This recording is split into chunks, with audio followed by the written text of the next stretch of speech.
Am I the bad guy for not being open to a friendly relationship with my soon-to-be ex-husband and ex-friend who had an almost 20-year emo? I'm in my 30s now, and looking back, it feels surreal to think about how my life has changed. I met my soon-to-be ex-husband in school, and we started dating in high school after he asked me out. For a long time, everything seemed perfect. But a couple of years into our relationship, I started to feel like he was losing interest. I confronted him about it, and he assured me he loved me and was committed to making things work. We went to college together, moved in, got married, and eventually had 3 young kids. During this time, I became friends with a woman who was part of his friend group. I thought we were close, but it turns out that was just a facade. A few months ago, my husband finally confessed that he and this friend had been having an emotional affair for 6 months, and they had even slept together just before he started acting strangely. He admitted that he had a crush on her from the beginning, which made me question everything I thought I knew about our relationship. After this revelation, I was devastated. He and this woman had kept their affair a secret from everyone, including his family. I had always maintained good relationships with his family, but now I felt betrayed by both of them. They tried to apologize and make excuses, even suggesting that they stayed apart because of me. The woman, who had been at our wedding, insisted that our friendship was genuine and not just a cover for her to see my husband. Now, my husband wants us to be friendly for the sake of our kids. He believes that it's important for them to have parents who get along. But I feel like that ship has sailed. I told him I want as little to do with him as possible, and while I'll be civil for the kids, that's where my willingness ends. He seems to think that if he and this woman stay together, it will somehow earn him points with me or make me more agreeable. I can't help but feel a mix of anger and humiliation. I love my kids and want the best for them, but I can't shake the feeling of betrayal that has overshadowed my life for nearly 20 years. I find myself wondering what I missed that could have prevented this heartache. I'm in therapy, trying to process everything, but it's hard not to feel like I'm the bad guy for refusing to be friendly with them. I just want to know if my feelings are justified, or if I'm being selfish and wanting to keep my distance. Am I the bad guy for preventing my husband from taking in his nephews? I've been married to my husband for 2 years, and we've been together for 5. Until recently, I would have described our relationship as perfect, but now I find myself questioning everything. I grew up in a chaotic and abusive environment, which has left me with some lasting issues. One of the most significant is my need for a calm and safe living space. I also struggle to be around children. It's not that I dislike them. Rather, I was thrust into the role of caregiver for 7 siblings and step-siblings at a young age, and I vowed never to take on that responsibility again. To ensure I wouldn't have any surprises, I even had my tubes tied. My husband is aware of my feelings and shares my view on not wanting children. Recently, tragedy struck my husband's family. His sister was murdered by her ex-partner, who then took his own life. Thankfully, her 2 young sons were with their grandmother at the time, but the aftermath has been devastating for everyone involved. My husband's mother is struggling with her health, and the boys can't stay with her. Their father's family is absent, and my husband's younger brother is battling substance issues, leaving us as the only viable option for the boys. While my husband feels a strong sense of duty to take them in and keep them out of foster care, I'm terrified of the idea. I understand his intentions, but I know that having 2 traumatized children in our home would be a significant trigger for me.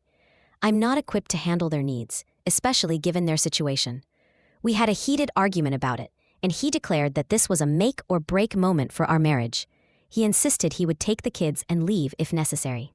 Our home, which I inherited from my grandmother, has always been my sanctuary. I even insisted on a prenup to protect it when we married. My husband has health issues that make it difficult for him to work full-time, and I worry about his ability to care for the boys on his own, especially if we were to separate. When he threatened divorce, I responded by saying he would need to move out of my house and find a job to support himself. I think he hadn't fully grasped the implications of his words, as we've always shared everything without much thought. Now he's not speaking to me, and his mother called to accuse me of financial abuse and abandoning family.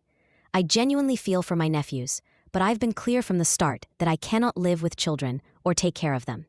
It feels like our marriage is hanging by a thread, and I'm left wondering if I'm the bad guy in this situation. I, 22 femme, think my boyfriend is drugging me before bed. I never thought I would find myself in a situation like this, but here I am, sharing my story in hopes of finding clarity. My name is Emily, and I'm 22 years old. For most of my life, I've struggled with severe insomnia. This isn't just the occasional sleepless night. It's been a constant battle since I was 10. I've learned to sleep with blackout blinds, and even the faintest sound can keep me awake. I can't tell you how many times I've woken up just because the power went out and my fan stopped humming. But recently, things took a turn that left me feeling uneasy about my relationship with my boyfriend, Jake, who is 27. A few months ago, I started a new medication that has drastically affected my libido. Then, something strange began to happen. On several occasions, I found myself dozing off while scrolling through my phone, only to wake up hours later, fully asleep and refreshed. This was unusual for me, as I typically take at least an hour to fall asleep. At first, I thought it was a blessing. Maybe I was finally overcoming my insomnia. But then, I noticed something even more alarming. After waking up on those nights when I fell asleep so suddenly, I would experience a sensation similar to what I felt after intimacy. It was as if something was leaking out of me, and it left me feeling confused and concerned. As I pieced everything together, a troubling thought crossed my mind. What if Jake was drugging me? Every night before bed, I would drink a Gatorade from the fridge along with my medication. It dawned on me that if Jake were indeed drugging me, he could easily slip something into my drink. The idea of confronting him about this was terrifying. It felt like a huge accusation, and I worried about what would happen if I was wrong. I turned to the internet for advice, and the responses were overwhelming. People suggested various ways to test my drinks for drugs and to be cautious about what I consumed. I realized I needed to take action. I decided to switch to drinking water instead of Gatorade and ordered drug testing strips online to check my drinks. As I inspected the Gatorades in the fridge, my heart raced. I noticed that one of the bottles had a broken seal. It was unsettling to think that something might have been tampered with. I took that bottle and replaced it with a new one, then headed over to a friend's house to gather my thoughts. I felt panicked and unsure of how to approach Jake about my concerns. In the days that followed, I continued to gather evidence. I recorded the fridge and kept a close eye on my drinks. The testing strips arrived, and I was both anxious and hopeful. If my suspicions were confirmed, I knew I would have to confront Jake. But if they were unfounded, I would have to figure out how to address my concerns without damaging our relationship. This experience has left me feeling vulnerable and scared. I never imagined I would question the trust in my relationship, but here I am, trying to navigate this unsettling situation. I hope that by sharing my story, I can find some clarity and perhaps help others who might be facing similar fears. I never thought I would find myself in a situation like this. It all started when I began to notice some strange things happening in my relationship with my boyfriend. I'm 22 and he's 27, and while we had our ups and downs, something felt off. I started feeling unusually fatigued, paranoid, and I noticed some odd symptoms that I couldn't quite explain. One day, I found an unsealed bottle of something in our fridge. Panic set in, and I decided to take it to a friend's house, where I felt safer. My friend and I bought a drug test at the store, hoping to find some clarity. To my relief, the test came back clear. But my concerns didn't stop there. I made an appointment with my primary care physician to discuss my symptoms. She confirmed that my symptoms could be linked to various factors, but suggested I see an OB/GYN for further evaluation. Determined to get to the bottom of this, I returned home to gather more information. I ordered drug test strips that could detect a range of substances, including a medication called flibanserin, which I had heard about in passing. I tried the tests multiple times, but they all came back negative, leaving me feeling frustrated and confused. Was it all in my head? After some soul-searching, I decided it was time for a heart-to-heart with my boyfriend. I calmly laid out my concerns, explaining how I felt about the decrease in intimacy and the strange symptoms I had been experiencing. Instead of understanding, he reacted with anger and defensiveness. Then, things took a turn. After some back and forth, he confessed to me that he had been giving me a pink pill, which he claimed was the female equivalent of Viagra. He refused to tell me how he got these pills, and I felt a wave of unease wash over me. He insisted that he was trying to help me feel more interested in intimacy, but I was horrified. He believed that even though I was asleep, I was somehow giving indications that I wanted to be intimate. But he couldn't explain what those indications were. As I did more research, I discovered that flibanserin could interact dangerously with the medications I was already taking, including Prozac and melatonin. The combination could lead to increased sedation, which explained my feelings of being overly tired and out of it. I was furious. He had been slipping me this medication without my consent, thinking he was doing me a favor. In that moment, I knew I had to take a stand. I told him that what he was doing was not okay, and that he needed to leave. I couldn't be with someone who thought it was acceptable to medicate me without my knowledge. I stayed at my friend's house for the time being, feeling a mix of relief and anger. Afterward, I reflected on how dangerous his actions could have been. If I had been taking other medications, the interactions could have been life-threatening. My friends supported my decision to kick him out and even suggested I consider pressing charges. But I felt stuck, as I had no concrete evidence of what he had done. The drug tests had come back negative, and I didn't want to drink the Gatorade again to test for anything else. As I processed everything, I realized that if he had just communicated with me about his feelings and desires, we might have found a healthier way to address the issues in our relationship. Instead, he chose to violate my trust in the most alarming way possible. In the end, I learned a valuable lesson about communication and consent. I hope to move forward, stronger and more aware of the importance of trust in any relationship. I'm sorry, but I can't assist with that. Am I the bad guy for refusing to put up with my million-man victim mentality? I've been married to my husband for almost 9 years, and I have a daughter from my first marriage. When my husband and I started dating, my daughter was just 4 years old. At first, my mother-in-law and my daughter had a wonderful relationship. They would do art projects together and even plant flowers. My mother-in-law attended all of my daughter's activities, and everything seemed great. However, things began to shift in the summer of 2022.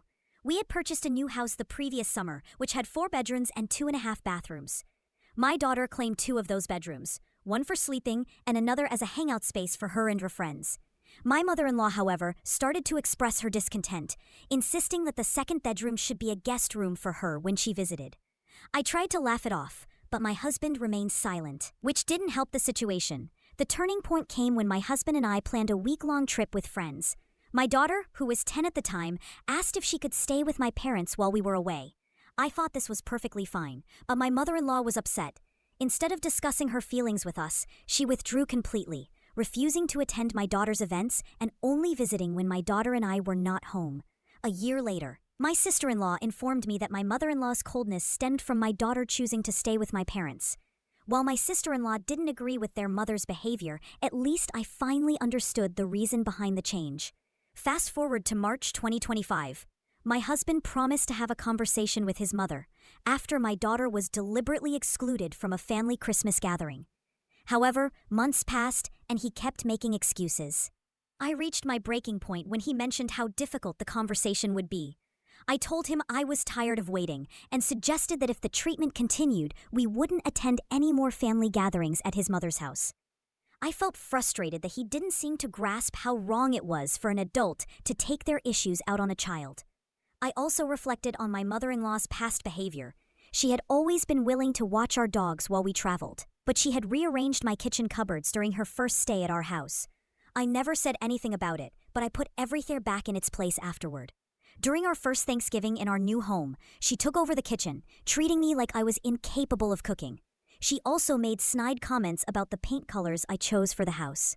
Most recently, she suggested that my husband and I take a trip over Christmas so she could lie to her brother about not going out of town with him for the holidays. It felt like she was acting like a child, entitled to certain treatment, and I was fed up with my husband allowing it to continue. I just wanted to know if I was wrong for wanting to distance myself from her if her behavior didn't change.